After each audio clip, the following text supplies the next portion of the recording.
Hi, all you math fans. We're here for another action-packed adventure, as you can see, as we take a look today at index laws. Yes, those are those little exponents. And we're going to take a look at how they all work with multiplying and dividing and some special situations. All right, grab a hold of your pencil and calculator and let's get at it. Okay, so this is part one of part two. So yes, there's going to be a sequel. It might be as good as Empire Strikes Back. Let's be honest. If you had to go and rank all of the different Star Wars movies, you've got to go episode 5 first. And then you can start arguing a little bit. I personally quite liked episode 3. I know a lot of people don't like it very much, but I thought 3 was pretty good, and it does kind of set everything up, else up. And of course, the latest one, I mean, that was pretty cool. I mean, you got episode 7. That was pretty awesome. 1 and 2, they actually don't exist in my world. They do not exist. They never happened. I have no idea what you're talking about. There was no little Annie. Yeah, it's just crazy. So if you really want to go and watch it, this is exciting. This is a life lesson right here. You're gonna start with episode 4. Okay, you gotta start there. That's where it all started. Then you're gonna go to episode 5. And trust me, you're going to love the ending of episode 5. Then you want to go back and you want to say, I'm going to watch episode 3 just to see like what just happened in episode 5. Then go and see the conclusion. Go and see episode 6. There's Ewok. You can ignore those guys, but it's still kind of cool. And then go and watch the latest one. Go and watch 7. And this all leads to exponents. So let's talk about exponents, shall we? Big things you guys got to know. And the first thing, of course, is some words here. So this x right here, this is what we call the base. So this is important. And the y, of course, is the exponent, the index, whatever you kind of want to call it, to the power of, and those sorts of things. Okay, and let's get rid of the Star Wars stuff. Let's get right to it. I'm going to give you guys a bunch of laws. So these are the laws that you definitely want to understand. And these, so I'll throw a whole bunch at you, but you need to know all of them. And I'm going to use, they always use M's and N's in textbooks, which I always find kind of weird because it's hard to say M and N. And then I start thinking of M&M's, and that's just not good. It makes me hungry. So let's start using, how about just X as our base? And for our powers, are exponents. I'll use y, and I'll use z. How about that? So the very first law is this one, is any exponent has the same base, so we both have x's. If you have that kind of situation, you just simply go and add your exponents. That's it. So it's y plus z, like that. What does that actually look like in real practice? So in real practice, if you had, say, x to the 7th times x to the 3rd, that would give you x to the 10th, because you just went and did 7 plus 3. And some kids are like, okay, I got it. But I think it's important for you to understand, what does this actually look like? And I won't do this for all of them, but for the very first one. So what does x to the 7th look like, now that I'm regretting actually doing x to the 7th? It means x times x times x times x. Maybe I got 4, 5, 6, 7. X times x, so that's x to the 7th, times another 3 x's. So how many x's do I have? Well, if I was going to go and add them all up, I'd have 10 x's. So that's why it's x to the 10th. Next law. Let's say you had kind of the opposite of this one. So this is x to the y over x to the z. So you're dividing, and you can probably say, oh, I'm dividing, and this is when you have the same base. So this would be x to the y minus z, just like that. And I'll give you the example. So the example, let's say we had x to the 12th over x to the 3rd. That would be x to the 12 minus 3, which would just be x to the 9th. Now again, let's go and take a look what that looks like. And again, why am I choosing all these giant ones? I have no idea. 4, 5, 6, 7, 8, 9, 10. I'm running out of space. Oh, 11 and 12. Okay, so that's x to the 12th all over x to the third. 1, 2, 3. Okay, so we're gonna go back to our probably our grade 4, grade 5 maybe, idea of multiplying and dividing. I can go and eliminate the things that are the same. So I'm going to eliminate 1 up here.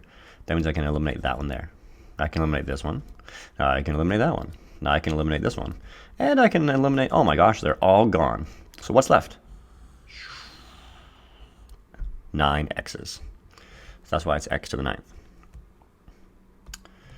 So what else are we going to talk about? So those are probably the two main laws. So we have to go look at a few more because I'm going to give you a whole bunch of them today. And the other ones, so these ones kind of get fun. The next one is going to be x to the y in brackets to the power of z. So this one is a little bit different. You're actually going to go and multiply your y times z to give you x to the yz. Let's see an example. And we'll get into the common kid mistakes shortly for this one. But let's say you had x to the third to the second. Okay. So this would be 3 times 2, so x to the 6th.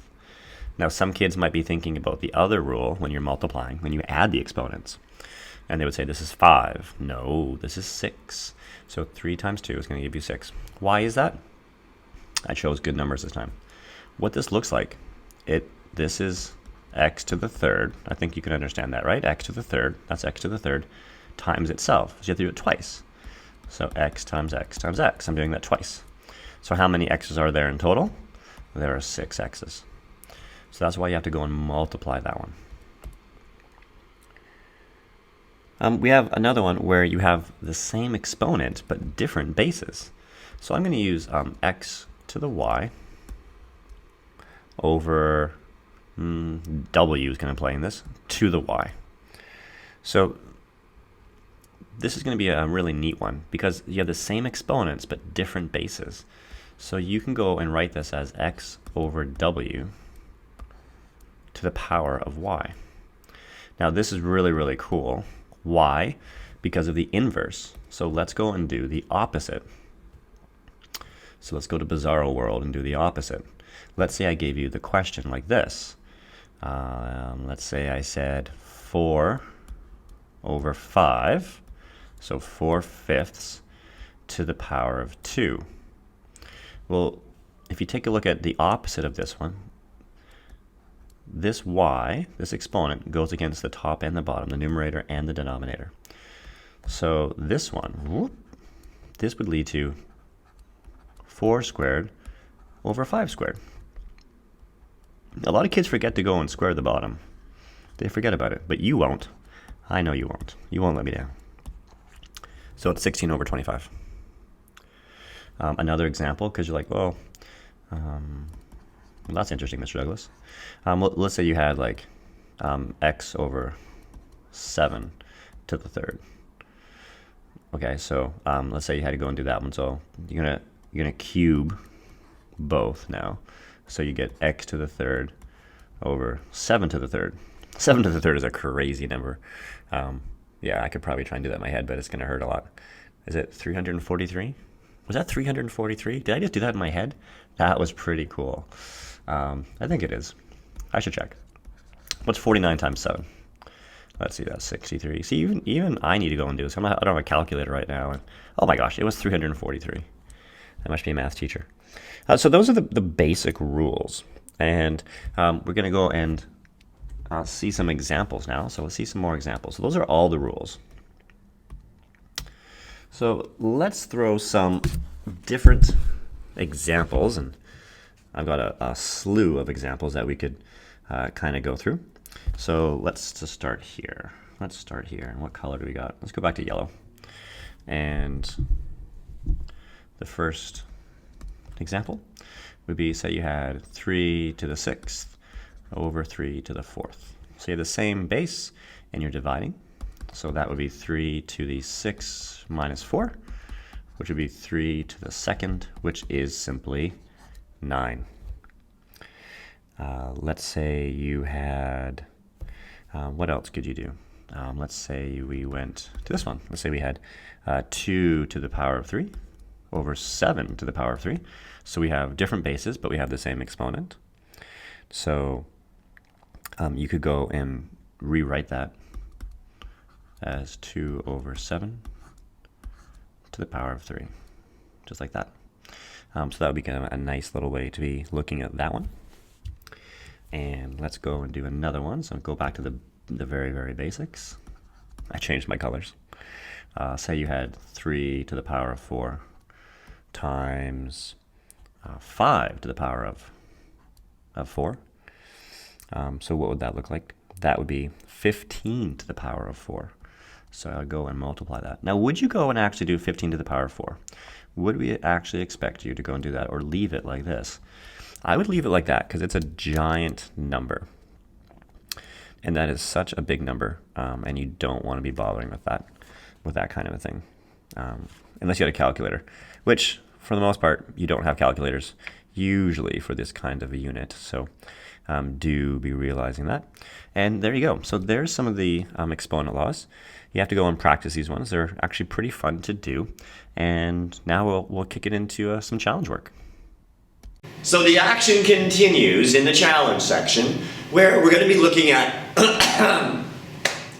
there we go. We're going to be taking a look at exponent laws, but this time we're going to throw some variables into it. So don't be freaked out, it's just the letter X, and we're going to see how they all work together. Here we go. For challenge, we're going to be looking at what happens when you have exponents, but the exponents are variables. What craziness. So what happens when you have like 5 to the power of x? And we're going to have to use some number sense here a little bit. So we're gonna go and just talk about numbers in general. So numbers like 2 are pretty cool if you start to do things like cube them. Remember, what that really means is 2 times 2 times 2, which is just going to be 8.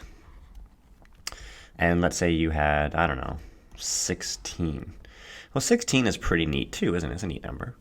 And ask yourself, could I make 16 become the exact same value but have a base of 2? So what do I mean?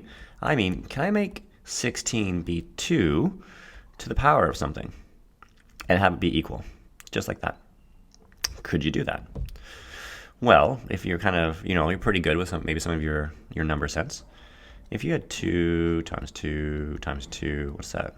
8, another one, so there we go. So 2 to the power of 4. Is 2 to the power of the 4 the exact same thing as 16? Well, it sure is.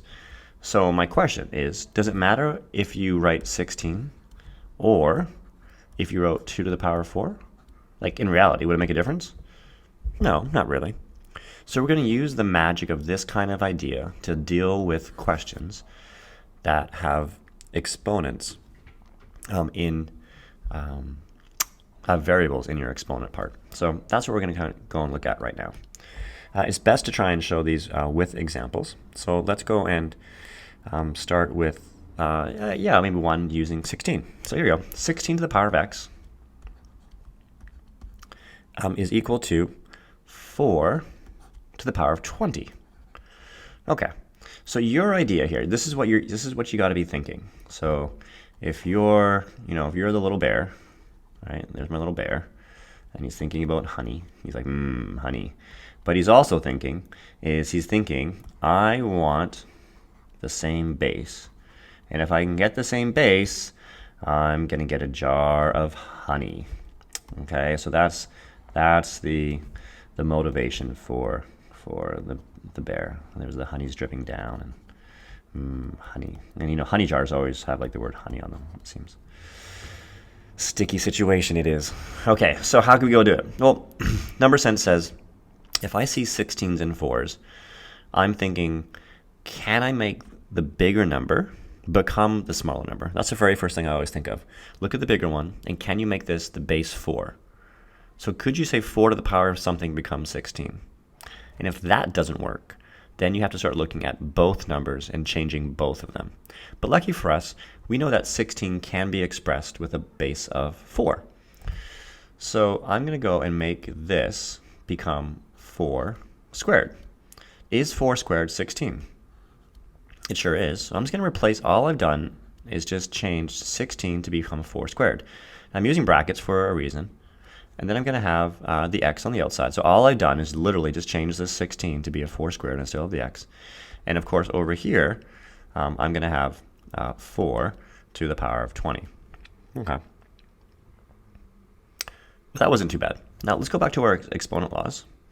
So if you remembered way back when, like, I don't know, 5 minutes ago, and I said this, x to the y to the power of w was x to the yw. Remember that? Do you remember that little honey bear? Oh, yes you do. So what are we going to go and do here? This is 2 times x, correct? Yes. Yes, it is. So what we're going to be getting is 4 to the 2x equals 4 to the 20. Now, by the wonderful magic, we're going to divide by base 4. We're following the golden rule of math, and we're dividing by base 4. Boom, boom, boom, boom. What are we left with? We are now left with 2x equals 20. We're back to like grade 6 algebra. No problem. Divide both sides by 2, and x equals 10. And that's your answer. Awesome. So that means 16 to the power of 10 is the same as 4 to the power of 20. You can go and try and prove it on your calculator, but it's going to be a giant number. Just trust me and follow the algebra laws. Okay, let's keep going. And these are really fun. I like these kind of questions because it makes you kind of think. It's like a puzzle a little bit. So let's say we had x to the 3y times x to the 8 is equal to x to the 6y. Okay, so, well, we got like an x inside as a base, and we have variables and all sorts of things. We're going to use the exact same idea. We're just going to divide everything here. We're going to divide everything by the base of x. But just before we do that, let's just remind ourselves, if we have the same bases, what do you do with the exponents? You know, sometimes kids see this multiplying here, and they think, oh, I multiply them, so I'm going to have like a 24y. No, it's the same base. Don't forget, if it's the same base, so x to the y times x to the z is x to the y plus z, right? So we're going to add these. So if you go and you add them, it ends up being x to the 3y plus 8 equals x to the 6y. Okay, so I'm going to divide both sides by the base of x. So boom, boom, destroyed, destroyed. And now that leaves me with a really nice algebra equation of 3y plus 8 equals 6y. So I'm just going to go and I'm going to subtract 3y from both sides. And that leaves me with 8 equals 3y. Divide both sides by 3. And y is equal to 8 over 3. There you go. So again, using the original laws that we just introduced and using this kind of idea of similar bases. Let's do maybe 1 or 2 more just to make sure we're totally getting this, because these ones will definitely pop up, and these are always going to be the ones that are the tricky ones that show up for you guys on tests. So let's go back to our favorite number of 16, and let's have 12x plus 2 is equal to 8, and this is x plus 4. Okay, here we go. So if you remember what I kind of said, could you make 16 be the base 8? So you start thinking 8 to the second is 64, and 8 to the first, well, that's 8. So I don't think there's any way that I can make this a base 8 at all. So okay, so once you know that, then you've got to be thinking to yourself, okay, I need to change both of them. So maybe you're thinking 4s. Maybe you're thinking 4s, but if I change 16 to a base 4, that'd be 4 squared, that works. Can 8 be expressed as a base 4? So you're thinking like, 4 squared? No, because that gives me 16, so that's not going to work. All right, it's a vicious cycle. That's not going to work. So if 4s don't work, then I would start saying, well, how about 2s? So I'm always going even numbers. And luckily, we've seen this a little bit. We know that 16 is 2 to the power of 4. And put brackets there. So we still have this 12x plus 2. And we know 8 is 2 to the third. And out here we have x plus 4. So still using those original laws. So that means that this 4 is going to distribute basically against that. And maybe I'll just kind of write this kind of slow. So this becomes 4 times 12x plus 2 is equal to 3x plus 4, like that. So then we can go and distribute, and we'll get 48x plus 8 is 3x plus 12, and then we're off to the races. So I'm going to subtract 3x from both sides, leaving me with a very nice 45x. And I'm going to squeeze in one little thing here. I'm going to subtract 8 from both sides too. Save some space. And that's going to give me equaling to 4. Divide both sides by 45. Man, that's not a pretty number, is it? No, it is not. So x would now equal good old 4 over 45. That's the value of x. So hopefully you've got a really good idea of how to manipulate the bases when solving questions where there are variables in the exponents. Hope you enjoyed. Great job, everybody. Hopefully you guys took away some things about index laws, with exponents, and some variables. And we'll take a look at this again in a future upcoming video. Till next time.